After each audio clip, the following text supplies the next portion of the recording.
Shalom Bapak Ibu, saudara-saudari yang terkasih dalam Tuhan. Renungan firman Tuhan pada pagi hari ini terambil dalam 1 Raja-Raja pasal 3 ayat 9 sampai 14. Tertulis demikian. Maka berikanlah kepada hambamu ini hati yang paham menimbang perkara, untuk menghakimi umatmu dengan dapat membedakan antara yang baik dan yang jahat. Sebab siapakah yang sanggup menghakimi umatmu yang sangat besar ini? Lalu adalah baik di mata Tuhan bahwa Salomo meminta hal yang demikian. Jadi berfirmanlah Allah kepadanya, oleh karena engkau telah meminta hal yang demikian, dan tidak minta umur panjang atau kekayaan atau nyawa musuhmu, melainkan pengertian untuk memutuskan hukum, maka sesungguhnya aku melakukan sesuai dengan permintaanmu itu. Sesungguhnya aku memberikan kepadamu hati yang penuh hikmat dan pengertian, sehingga sebelum engkau tidak ada seorang pun seperti engkau, dan sesudah engkau tak akan bangkit seorang pun seperti engkau. Dan juga apa yang tidak kau minta aku berikan kepadamu, baik kekayaan maupun kemuliaan, sehingga sepanjang umurmu tak akan ada seorang pun seperti engkau di antara raja-raja. Dan jika engkau hidup menurut jalan yang kutunjukkan dan tetap mengikuti segala ketetapan dan perintahku, sama seperti ayahmu Daud, maka aku akan memperpanjang umurmu. Pada pagi hari ini, kita akan merenungkan kebenaran firman Tuhan dengan tema meminta hikmat, menerima berkat. Menjadi seorang raja di usia yang sangat muda bukanlah hal yang mudah bagi Salomo. Ia menyadari bahwa dirinya belum berpengalaman, bahkan tidak mampu memimpin bangsa Israel yang sangat besar. Akan tetapi, ia tidak menyerah begitu saja.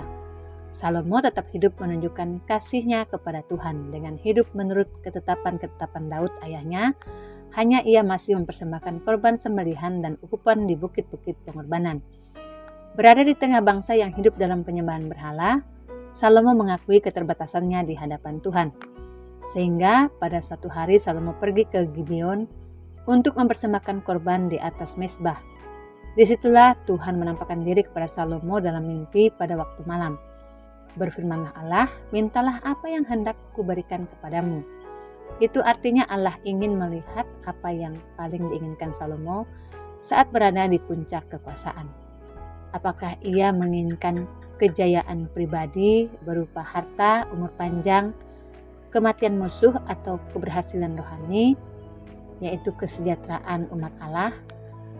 Kalimat mintalah apa yang hendak kuberikan kepadamu menunjukkan kemurahan hati Allah yang tidak terbatas kepada orang yang dikasihinya dan yang berjalan setia seperti Daud. Dalam kesempatan itu Raja Salomo meminta agar diberikan hati yang paham menimbang perkara atau hikmat untuk dapat memimpin dan menghakimi umat dengan adil. Ia tidak meminta kecerdasan intelektual yang egois, melainkan kemampuan mendengarkan tuntunan Allah dan memahami kebutuhan rakyatnya. Salomo sadar bahwa untuk menjadi hakim yang baik, ia harus pertama-tama mendengarkan Allah, kemudian mendengarkan perkara rakyatnya dengan empati dan kebenaran. Tujuannya adalah untuk membedakan yang baik dan yang jahat. Bahkan Salomo menyebut Israel sebagai umatmu yang besar ini. Ia sadar bahwa bangsa yang ia pimpin bukanlah miliknya, melainkan milik Allah. Sehingga ia harus memimpinnya sesuai dengan standar Allah. Ayat 10 menyatakan, lalu adalah baik di mata Tuhan bahwa Salomo meminta hal yang demikian. Apakah berkat yang diterima Raja Salomo setelah ia meminta hikmat kepada Tuhan?